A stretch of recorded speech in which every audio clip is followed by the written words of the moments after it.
customer experience, not in person visits or invites or interactions. That's not going to help that much. And Ramesh mentioned that we do not know how long we are going to continue with the current situation. So learning is certainly important, and then concepts like minimalism, where we have to stay focused on user-centric tasks and write our procedure more of a task oriented. Like imagining the screenless future, saying, Alexa, how I'm going to, or what's the port number, or what's the IP address, and Alexa fetches that for me instead of me running through the instruction.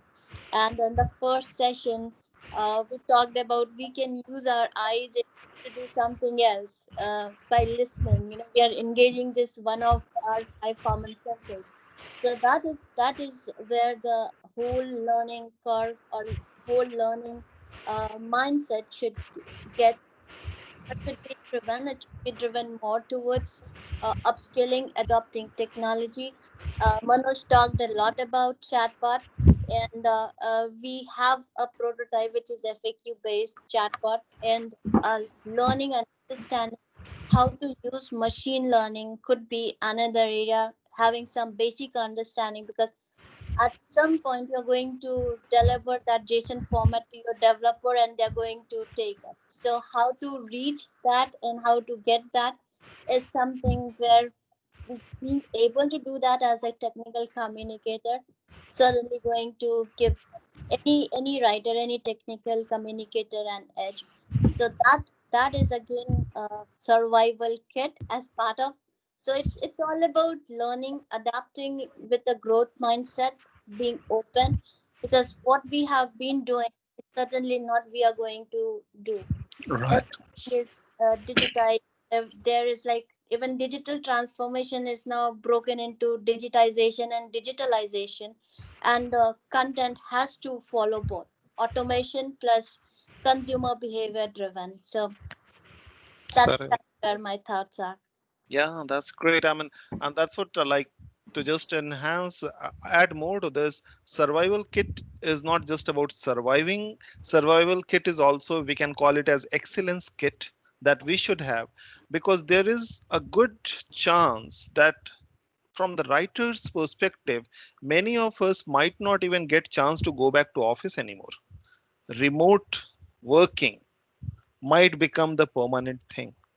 Okay. So considering that, let's forget about the challenges that Ramesh also mentioned, like working at home, different things. But probably there is a high chance that this remote working, working from home might be the future. So in that particular situation, this excellence kit or survival kit needs to be beyond what we are doing today. So I completely agree to that. So yeah, any further thoughts, Manoj, Ramesh, Yeah, Visakha, on that? yeah, Ramesh here. So, Yeah. yeah, so Puneet, just to add to that, I mean, we always spoke about customer being important. This pandemic has really shown what is the importance in terms of customers. Now, we we really have to be customer centric in the real sense. We've learned about it, but this is the real time to implement. Tech writers need to really understand the big picture from a business perspective. Also, all the more important. So communication is going to be really critical, and largely the onus is going to rely on technical communicators, whether it be communicating with external stakeholders, customers, and so on, or internal stakeholders also. So communication is going to be all the more critical. Three is we have to make our presence felt, because see, unlike earlier when we used to go to offices, the stress was always on learning and building sustained relationships with all the stakeholders while you develop technical communication. Now it's all the more challenging. Now you're kind of talking to a camera, right? So you going ahead, you need to really be assertive and make your presence felt, without which it's really going to be difficult. And of course, learning is the most important thing. While the world has come to a standstill, learning has not stopped, thankfully. Though events have been cancelled, we still have mini virtual conferences like yours. Yeah, in fact, People want to learning has explore. just doubled, not only doubled, I mean, all over LinkedIn and everywhere we can see Absolutely. people sharing certificates and all. So So many that's things. one of the biggest plus, I would say. I mean, learning is become all the more important. We are all learning, but at the same time, the market is demanding expertise, which also means, as you rightly said, excellence. I mean, the competition is pretty high, right? The boundaries have gone, so there's nothing that is local. Now you can get talent across the globe, which was possible earlier also, but now because we are in a virtual environment, it becomes all the more critical. So all the more challenging for writers to be competitive, sharpen their skills, and so on. And the most important, the technical and the technical communicator, which means technology. Now, as digital technologies are accelerating, we really need to understand that very well if we really want to, communicate quality content, because customers are demanding authentic and authoritative information. That's what they are looking, because we also have a lot of information influx. But what can we rely? What can we trust? So the Right. demand for I author. think, yeah. So So those things there are is a lot. Yeah, critical. Yeah. true. So from Uh, my perspective, these are some of the things that I think are that's important. certainly a lot for people to do. They need Yep. to identify which areas they want to touch. Of course, everybody can't go and learn everything. Everybody should identify what is their special kit, which they Yeah. want to. Absolutely. So yeah, Manoj, Vishaka, you want to add something? Sure. So I think it's primarily important, like all of us have to agree to the fact that yes, a learning is a continuous process, irrespective of whether you're in pandemic or outside pandemic. Uh, given the current situation, as all of us also mentioned, that we never know when we are returning to the office, and some of us might not. We might end up continuously working remotely. Uh, so it's also important for us to over or super communicate, to be at stand with your team, I would say, because now it shows your resilience. That's much more important for everyone, for that matter. Forget about your CEO versus you as an employee, right? You have to super communicate. You need to know. But let's say, for example, as a CEO, I will have to make sure that my employees are with me, versus as an employee, I also need to know that, okay, this is the high level of contribution that I am doing to my team. And when I say to my team, it's not about self learning, it's also important on how you uplift others as well within the team, True. right? And our best examples is our teachers. Like, I know I have a 7-year old, rather, sorry, 6-year old, right? uh, for her it was, and she's attending her grade 1 classes, and she just recently moved to a new school. So her classes are her entire quorum begins with a new set of faces, new set of friends, a new set of mechanism to learn, right? And and it's been close to like 2.5 months now, that now she understands, okay, this is how I log in, this is how I ask questions, True. and they actively interact day in day out. And if we have to implement the same approach in our teams or within our company to self learn as well as uplift others, it's much more important. As Ramesh also mentioned, the fact that everything is happening through virtually. I recently attended a CLO's meet in the US, and when I say US, I have been but I attended it virtually, right? uh, uh, and even in that meet, the most important thing was we had people across the globe. Believe me, there were about 8,000 people attending the conference, Mhm. right? So there is, as a human, we always figure out something or the other to achieve what we want to achieve. But as Puneet, you rightly mentioned, that it's also important on identifying the right bucket for yourself and growing in that juncture, right? I know in a team, in a class, sorry, in a workspace environment, we keep interacting with our teammates regularly. Let's say if I'm writing a line and I'm not very sure if that is actually making editorially correct sense or not, immediately I'll just bring in my a peer at work and then say, hey, why don't you just take a look at it? Is it grammatically making sense, or is this is this a user-friendly language? But all of us also tend to do a lot of stuff as a QA work post. Sorry for taking a lot of time, but I just want to bring this up, right?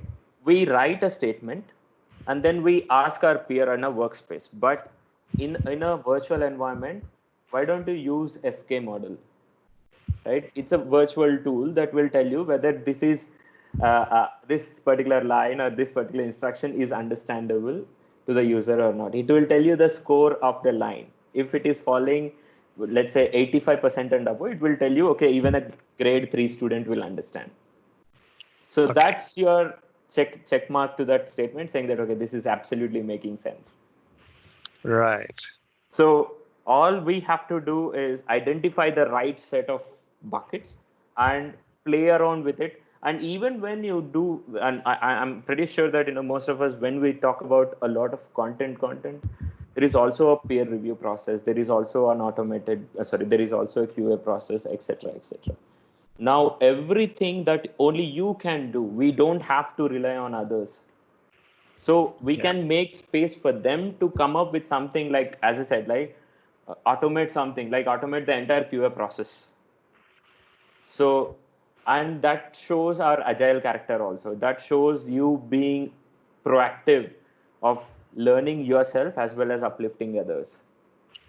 Right? Yeah, you help yourself and you help others also, actually, when you do that. Yep. Great. Thanks, Manoj. Vishakha, you want to add something?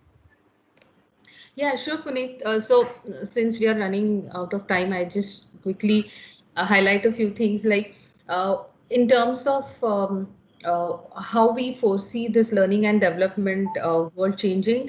I think social media and the importance of user generated content was something which was seen as the least important or least feasible option in the learning process. But now we have seen the importance of collaborative platforms like WhatsApp and even Facebook groups and even Telegram for that matter. So yes, use of social media and UGC is going to be the best option going forward. And some of us, like yesterday was a Teachers' Day, so some of us must have observed people are thanking Google or internet for being their gurus. So that is one thing we all need to, I think, take into consideration. And also it is important to know that training has to be self-paced, and that's one of the need for the learners. And that's where I talked about push content and pull content.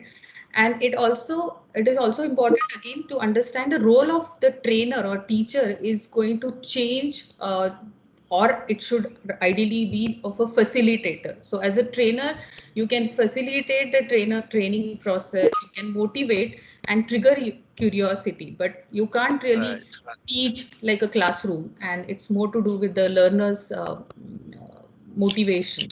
Yeah, and that learning part, certainly. I mean, I will give you a very small example of today's conference.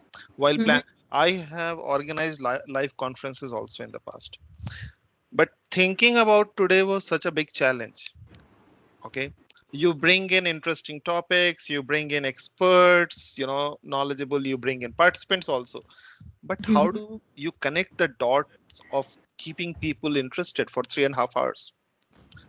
Talking, interacting, because you don't have a tea break here where you just go and say, hey, I am Puneet, who are you, tell me about yourself, right?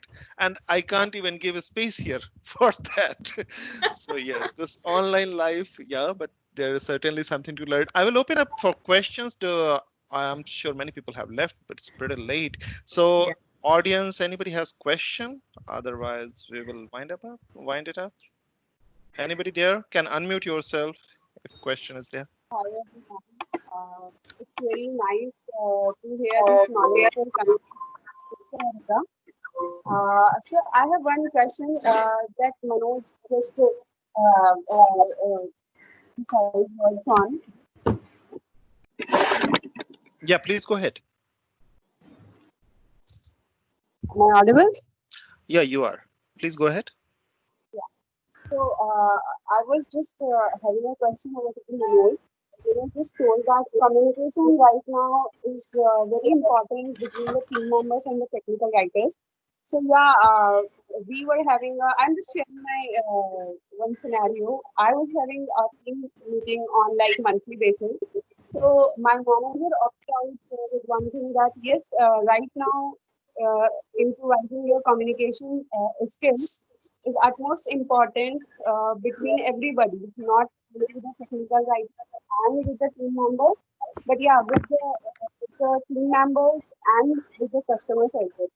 So I just wanted to know what all key points I as a technical writer should focus on so that I can share the same experience with my team members, those who are into like different teams, like in the R&D, in the development team, in the testing team, so that have a good bond overall onto the call because everything is like virtual and we have to like provide our everything is dependent upon the tone of the speaker, right? So Right, right.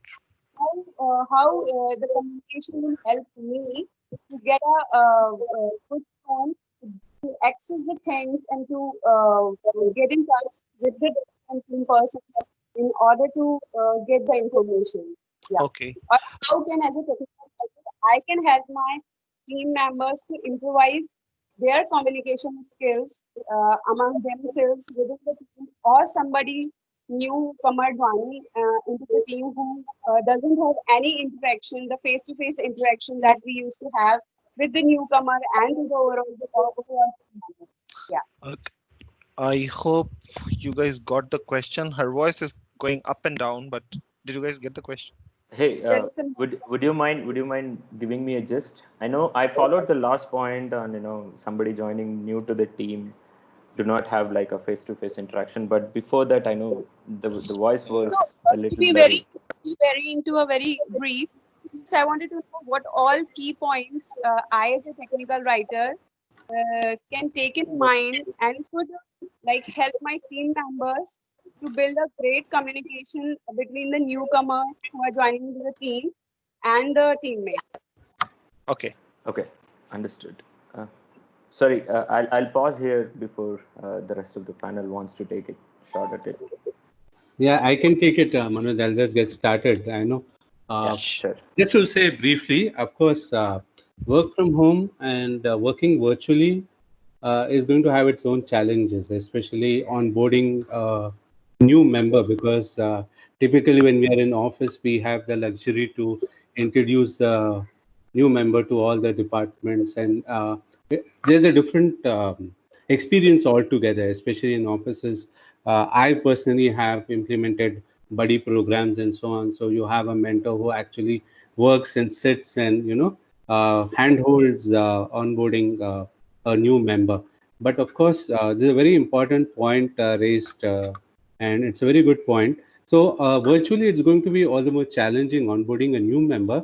Nonetheless, as all our esteemed panel members have said, working virtually is going to be the norm, and learning is also equally important. So we have to acquire all the skills as much as possible online. So we have to find out ways, and that's what I really mentioned. Building these relationships and acquiring these skills, articulating our skills is going to be all the more challenging.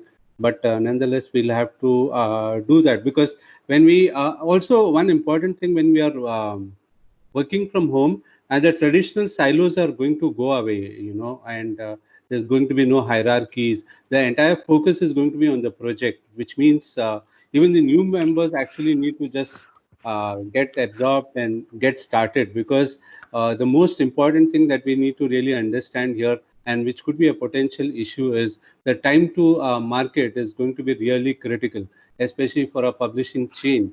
As we go ahead, we are going to have less. Sir, in the interest of time, a bit Yeah, faster, please. Sorry. yeah. So primarily, I think onboarding a new member could be challenging, but of course, we'll have to deal with it in some of the things that we already discussed in the discussion earlier.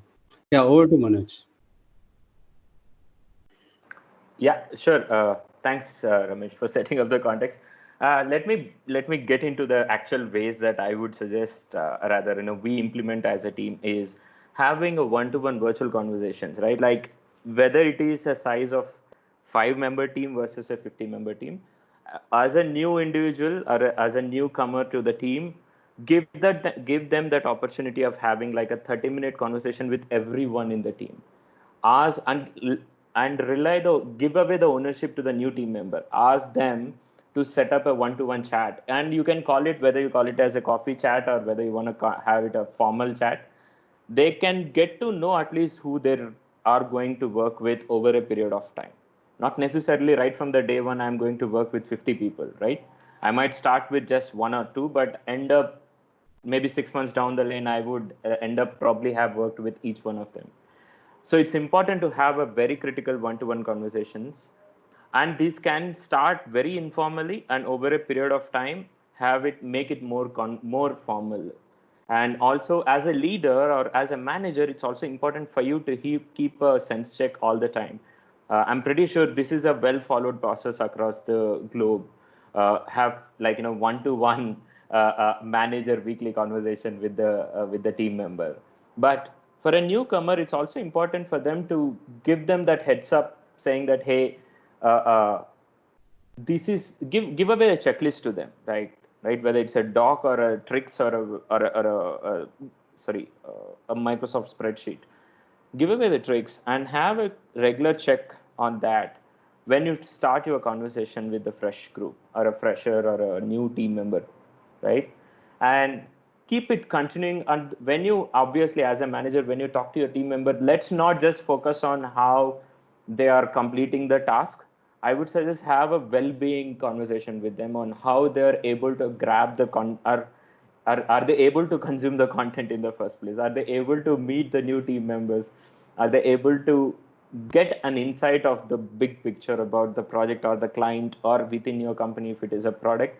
What's the company's vision? How is the company's or the product vision matching up to their standard? And post which, then you can also do a post-mortem or a retrofit analysis to bring in who will be the right buddy to that newcomer, and then align them. And don't call, I would suggest, let's not call all of them like a mentor mentee or a buddy program. Let's just call it as a weekly conversation. And as a leader, you don't have to attend every meeting. Leave it up to them and get insightful feedback from them, and post which it will continue as well. Post which it can continue. And then once, especially for a new team member, they'll be all excited. They'll be also anxious a little bit in the early start, but they can get over a period of time as they keep continuing their regular conversations with the team. I hope this helps. Thank you, Manoj. Yeah. Just have one small point to add here, Puneet, and I'm sorry. I know we are. So, Richa, and I believe it's Richa who asked this question. So, Richa, my recommendation is to make your team member comfortable in the virtual environment. Like, it's okay if they have a kid and they are running when you are talking to your team member. It's okay to have a dog if you have a dog as your pet, to to come and have a bark there. So make them comfortable in their environment.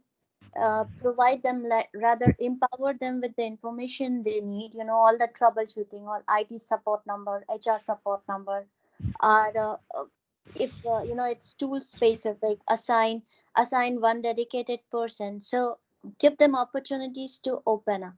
So making comfortable, providing them information that they need so that they become independent. You want them to be independent.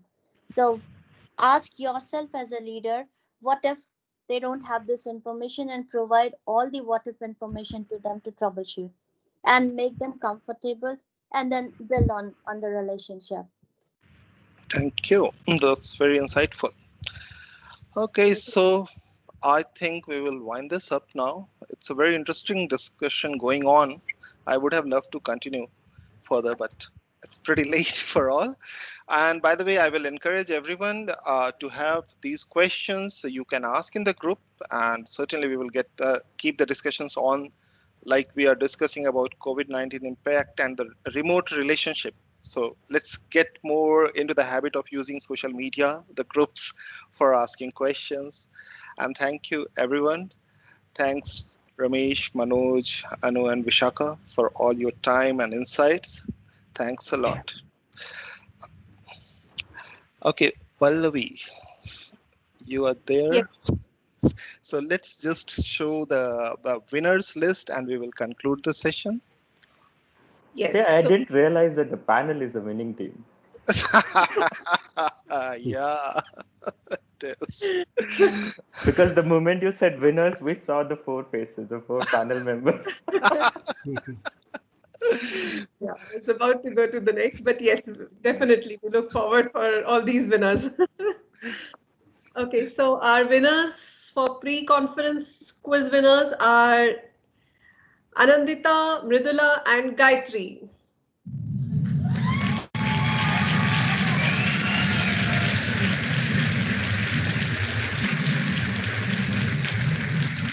Our conference quiz winners are, for the first question, Chidambaram is there, then Sabira and Ashish, and then Vamsi. So big applause to them.